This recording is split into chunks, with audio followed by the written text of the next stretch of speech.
Entre la pandemia y la agitación electoral pasó desapercibida la despedida de un gran colombiano. Luis Alberto Moreno es el único colombiano que ha llegado a la presidencia del BID, el banco multilateral más importante de la región y una joya que hoy se disputan todos los países del continente, después de la caída abrupta de su último presidente por un escándalo de faldas. Andrés Sanín lo visitó en Nueva York y tomó nota de cómo superar ese complejo de inferioridad que tiene Colombia, que nos ha impedido ser tan grandes como quisiéramos para conquistar el mundo a nuestra medida. Yo cuando nací, mi mamá se vanagloriaba porque decía que había sido el niño más grande, que había nacido, pesaba 10 libras cuando nací. Y sin embargo, con el pasar de los años, yo era el más grande cuando estaba en cuarto de primaria y era rápidamente como el más chiquito cuando estaba en primero y segundo bachillerato. Y eso todo derivó en que me encontraron que tenía un tumor en la cabeza, un tumor en la pituitaria, que básicamente había congelado mi crecimiento. Mucho tiempo antes de dedicarse a fomentar el crecimiento económico en América Latina, como presidente del Banco Interamericano de Desarrollo, Luis Alberto Moreno tuvo irónicamente problemas de crecimiento que prendieron las alertas de su mamá. Y me llevaron de varios médicos y nadie pudo finalmente hacerme el diagnóstico. Entonces a ella se le ocurrió que era un tema de la alimentación y del clima. Y en fin, le echó una cantidad de teorías tratando de buscar una solución. Y bueno, felizmente en el hospital de Johns Hopkins se encontraron lo que tenía, que era básicamente este tumor, y gracias a Dios me lo pudieron sacar con total éxito. O sea, ¿serías un tipo bien alto? Hubiera sido bien alto, pero bueno, estoy muy feliz desde el tamaño que estoy, porque siempre me toca es mirar para arriba. O sea, sin complejos, ¿no creciste con ningún complejo? Cero. ¿De ningún tipo? De ningún tipo. Sobrevivió a ese tumor y con su cara de niño aplicado, con solo 1,61 m de altura y una habilidad equilibrista para moverse en las arenas movedizas de las relaciones internacionales, no le cabe el país en la cabeza. Le cabe el continente y ha tenido siempre la capacidad de reírse de su altura y de sí mismo. Me chismoseaban por ahí en un avión que estás con tu esposa y creo que hay una confusión ahí un poco cómica, ¿no? Me acaba de casar, estaba en la luna de miel y entonces a ella le traen algo y entonces de golpe la azafata llega y rápidamente yo le hice alguna cara o algo y le parecí simpático y entonces me dijo, le voy a traer una cosa muy chévere y me trajo un álbum de colores para dibujar. Y yo me moría la risa, por supuesto, porque no era la primera vez que me pasaba. Por supuesto, mi señora entonces dijo, no, aquí problemita que va a tener el resto de la vida. De solo pensar que a ella la miraban como ya una señora adulta, como si yo fuera su hijo. Bueno, menos mal no era al revés, porque el problema con el Me Too habría sido grave. Lo que no sabía la azafata es que Morenito, como le dicen con cariño, así se deje la barba y ande ya canoso, estaría a la altura de los retos y de los grandes personajes con los que lidió como ministro de Desarrollo de Gaviria, embajador de Colombia en Estados Unidos de Pastrana, y como el único colombiano que ha logrado ser presidente de uno de los organismos multilaterales más importantes del mundo, el BID, en Washington, D.C., a pocas cuadras de la Casa Blanca. Alguna vez le oía al presidente Clinton, todos los seres humanos quieren contar su historia. Y a mí me parece que eso define mucho la manera como uno debe aproximar cualquier relación humana. Cuando el país estaba desertificado y a los colombianos nos requisaban en los aeropuertos como si todos fuéramos narcoterroristas, Moreno buscó cambiarle la cara al país como embajador en Estados Unidos y estuvo detrás del Plan Colombia, que hizo posible arrinconar a las FARC hasta llevarlas a la mesa de negociación. Cualquier analista que mirara a Colombia en esa época, la frase, diría yo, que todo el mundo recogía era que había una pregunta si Colombia era viable o no. Las comparaciones son odiosas, pero si el último presidente del BID, el norteamericano Mauricio Claver Canone, ficha del gobierno Trump, no duró nada, pues lo acaban de destituir por tener un amorío con una subordinada y subirle el sueldo a más de $400.000 al año, Moreno logró que lo reeligieran tantas veces como lo permitían los estatutos del banco e irse por la puerta grande del BID tras 15 años de una labor que dejó en alto su nombre y el del país. Incluso en el BID que no hemos tenido todavía. Una mujer. Es una mujer en la cabeza del BID. Sin duda. Ustedes hicieron un trabajo, creo, por... Nosotros hicimos mucho para mejorar la participación de la mujer. Cuando llegué al banco, uno miraba a todos los gerentes y jefes de división y subgerentes, y eran prácticamente todos hombres. y yo lo que quería era tratar de que hubiera mucho más mujeres. Ya con la misión cumplida de dirigir un banco encargado de impulsar proyectos de desarrollo en todo el continente, Moreno se puso en la tarea de escribir Vamos, un libro con 7 ideas para sacar a América Latina del atolladero en que nos dejaron los malos gobiernos y la crisis económica del COVID, y que le dedicó a su mamá, Marta Mejía Moreno, recientemente fallecida. Una mujer muy, muy importante y nos dejó un gran legado. Incluyendo este libro, ¿no? Que está dedicado a ella. Está dedicado a ella. A su mamá no solo le dio el gusto de tener ese libro entre sus manos, sino de conocer al Papa en su cumpleaños y de heredar su compromiso social para transformar una sociedad tan desigual como la nuestra. Ella era una persona muy religiosa y consideraba que el que más tiene, más obligado está en devolverle a la sociedad y a su entorno.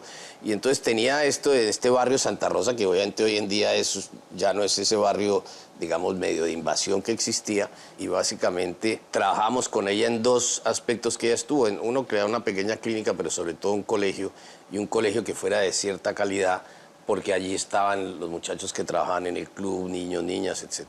Mientras lo perseguimos en esa agenda apretada que no le da respiro entre Washington y Nueva York, pasamos por un lago del Central Park que recuerda esa muerte trágica de un caddy de golf que narra en su libro, una historia que le contó su mamá cuando decidió entrevistarla, buscando anécdotas personales para ilustrar problemáticas como la desigualdad social. Un día que iba al club a recoger a mi padre, había todo este alaraca y este muchacho que se había ahogado en el lago de los lagartos porque algún socio le había pedido que buscara la bola y él no sabía nadar. Y eso a ella la marcó muchísimo. Y un poco lo que siempre decía era que mi mamá, mire, la sola vida de club aísla más que conecta a la gente con la sociedad. Y ese era un poco su tema. Esa muerte injusta y absurda de un joven lleno de vida marcó a su mamá y la llevó a trabajar por la población menos favorecida en los alrededores del club. Y es solo un ejemplo de las cifras desoladoras con las que Moreno hace un diagnóstico de la desigualdad en Colombia y América Latina. Nunca quise en el libro llenar el libro de estadísticas porque eso se vuelve muy aburrido, pero hay una que a mí siempre me ha impresionado muchísimo y es un estudio que hizo la OECD. Esencialmente muestra que un colombiano se demora 11 generaciones para salir de la pobreza. Unos países del norte de Europa se demoran, por ejemplo, 3 generaciones. Y en Estados Unidos, por ejemplo, en ocasiones 2 generaciones y media, en ocasiones más.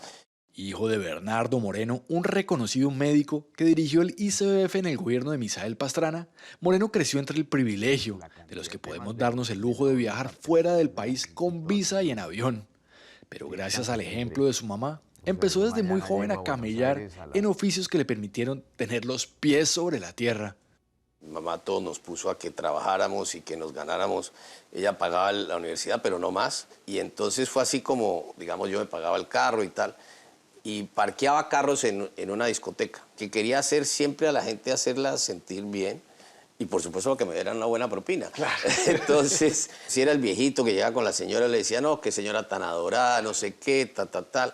Y esa señora, yo sabía que le iba a hablar al señor y le dice, muchacho, esta buena gente, dele una buena propina. Toda esta suma de experiencias me fueron ayudando a mí a aprender a tener interlocuciones con la gente y sobre todo a un tema fundamental, y es que se me acabó la vergüenza y la pena. Incluso vendiendo aspiradoras, ¿no? Puerta a puerta, esa fue la más difícil. Y el secreto era que uno le decía a la señora, mire, le voy a regalar una caja de Coca-Cola, y se la llevaba hasta la puerta y la señora le decía, bueno, muy bien.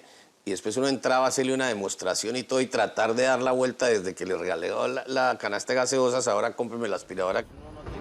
Vendiendo aspiradoras de puerta en puerta, adquirió habilidades que le serían muy útiles a la hora de venderle cualquier idea, acuerdo o plan Colombia a los altos funcionarios del gobierno norteamericano, hasta en los pasillos del Capitolio o en una ida al baño. Yo aprendí que había momentos en que eran las votaciones, y yo me paraba en el edificio donde salía ese congresista o ese senador, y obviamente tenía la foto y tenía todo, y iba y me le presentaba. No me avergonzaba de que un embajador no puede ser tratado así. No, ¿qué cuento? Yo decía, esta es la única manera. Esa capacidad de estar siempre a la altura de los más grandes, así se tratara de presidentes tan diversos como Obama o Bush, le permitió hacer amigos como Bill Clinton, con el que conversaba en el encierro de la pandemia en Zoom de tú a tú. Cuando yo me estaba retirando del banco, me dijo que él quería hacerme una entrevista, y él era efectivamente el que me entrevistaba, y desarrollamos una relación muy buena tanto con él como con la secretaria Clinton. Pues ahí que se manda memes o no. Pues tengo su chat, sí. En su libro también cuenta con mucha gracia cómo fue testigo de esa pelea entre Chávez y Uribe, donde casi se van a los puños, nada menos que en la cumbre de la unidad de América Latina y el Caribe. Sin embargo, en estas tensiones entre Colombia y Venezuela, lo que decide el presidente Chávez en ese momento era básicamente bloquear el comercio y crear esencialmente un embargo con Colombia. Y entonces el presidente Uribe muy hábilmente plantea decir, mire, aquí todos hemos estado de acuerdo en eliminar el embargo a Cuba, ahora tiene un embargo entre Venezuela con Colombia y eso genera pues toda esta discusión que se puso súper tensa cuando el presidente Chávez se para y dice que se va y que no sé qué. Entonces él dice, mire, esto es lo que siempre pasa con Chávez. Cuando lo voy a confrontar, sale corriendo, tira la piedra y esconde la mano. Creo que le dice sea macho o algo así. Cuando le preguntan al presidente Uribe qué fue lo que pasó, dice, no, yo simplemente le dije que sea varón, que se quede ahí y termine la discusión, y eso se volvió pues el titular. Las peleas y rencillas entre la izquierda y la derecha más machista y radical nos condenaron a la desintegración y el aislamiento, mientras Moreno seguía creciendo en su carrera como debería haber crecido el continente unido, para competir de tú a tú con la Unión Económica Europea, por ejemplo. Lo que lamentablemente logra a su vez es perder de vista la esencia de lo que podía ser una discusión mucho más De la seria. integración económica que Claro, había dentro pero de la nación. nosotros los latinoamericanos lamentablemente hacemos muchas cosas desde la pasión y a veces no tanto desde la razón. A Moreno le gustan más los líderes aburridos, predecibles y menos explosivos, esos que no trinan tanto y se enfocan en hacer la tarea con juicio de unir y propiciar la igualdad y el crecimiento económico, sin tanta radicalización, demagogia ni polarización. Si no creemos en nosotros, pues de pronto nos condenamos a no crecer. No hay duda de que ese es un complejo latinoamericano. Hay algo que nos pasa, que nos ponemos techos artificiales, dejamos de tener ambiciones, visiones mucho más amplias de lo que uno puede hacer. Quería Bien preguntarle, rodeado a presidente, nivel nacional e Luis Alberto internacional, Moreno estuvo varias veces en el sonajero presidencial, pero inteligente y cauto como pocos, sabía los peligros de intentar domar ese potro desbocado que es un país como Colombia. Cuando me preguntaban de que por qué no me lanzaba, yo les preguntaba qué piso. Porque lo cierto es que para ser presidente de un país se necesita fundamentalmente tener muchas ganas para estar en la política. No, pero ¿qué buscaba con este libro? Como, vamos. Básicamente, Andrés, lo que yo buscaba era como tomar cierta distancia y decir, mira, hay cosas que pueden funcionar bien o mal, pero tengamos como por lo menos una mirada más optimista sobre los temas. Vamos, ¿por qué? ¿Vamos a dónde? Vamos básicamente es como vamos hacia adelante. Yo no fui el que le puse el título, fue la editorial y me pareció buenísimo. ¿Sí? ¿O fue su asesor de campaña? Vamos No, a la no. presidencia. Entonces, 2026, aquí jura frente a este lago que no se lanza ni se va a meter allá. No me lanzo ni al lago ni a la presidencia. Desde el borde del trampolín presidencial, vio saltar primero a Duque, al que conoció como empleado del BID, y luego a Petro y al ingeniero del TikTok, cuando el país se dividió en busca de un cambio. ¿Un consejo a Petro cuál sería?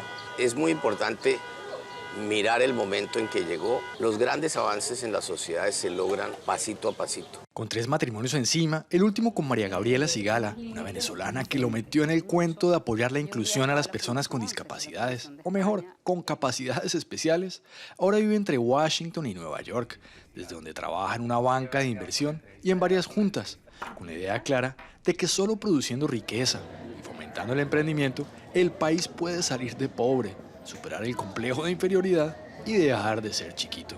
Hay un ruido por aquí que es todo lo que pasa y otro es lo que hace el ciudadano común y corriente que se levanta todos los días a trabajar para buscar lo mejor para él y su familia, y eso es lo que hace a Colombia grande. Porque hay mucha desesperanza, ¿no? Pero hay mucha resiliencia, que eso es lo impresionante. Si Moreno, creyendo en sí mismo, pudo crecer y construir con optimismo, disciplina y ambición un mundo a su medida, Colombia unida e integrada al continente podrá llegar aún más alto.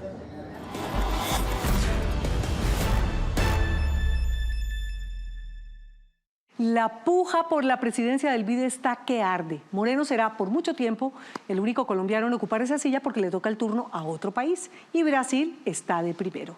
Pero como no ha habido ninguna mujer, suenan con fuerza la expresidenta de Costa Rica y la mexicana Alicia Bárcena. En diciembre tal vez les llegue alguna el niño Dios. Ya veremos. Hola, los invito a que se suscriban a nuestro canal de YouTube aquí Y si quiere ver alguna de nuestras grandes historias, es fácil. Haga clic aquí. Chao, nos vemos.